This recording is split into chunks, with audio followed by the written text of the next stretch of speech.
الدراري غادي نتعلموا اليوم الباري. الناس اللي عندهم مشكل مع الباري ولكن قبل اللي بغى شي جيتار يتواصل معايا، كاينين المهم اللوين اللي بغيتي كاين، ولكن هذا اللون هذا زوين. المهم ما علينا، اللي خصاتو شي حاجه يتواصل معايا.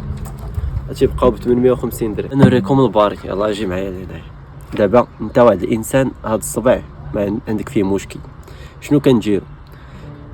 الحركه بعدا الاولانيه هو هاد الصبع هذا الابهام ما خصوش يكون طالع. اذا كان طالع هكا ما عمرك ما غادي تشد الباري.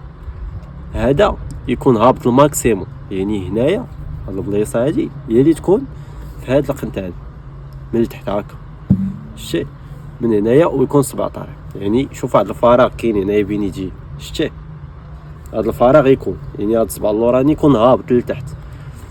نفترضوا انك كاع درتي انت هادشي كامل وباقي ما كيشدش الباري. في الاول هاد الصبع هذا كيكون ضعيف، كتعاونوا بهذا، فهمتي انت؟ هذا هو التدريب ديالك، بغيتي تشد هذا وبتعاونوا بهذا تبقى غادي تا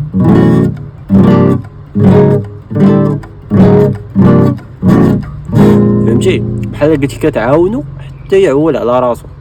دار واحد الشيء تولي تحاول به هو، واخا سمعتيك فهمتي، حاول تولي طورك فهمتي. راه اين فوا حتى هو راه بحال صباعنا، اين فوا هاد القنت هذا كيربي واحد الطبقه اللي قاصحه شويه، ما باقيش كيهمك انك فاش تورك ما بقاش كيضرك، فهمتي.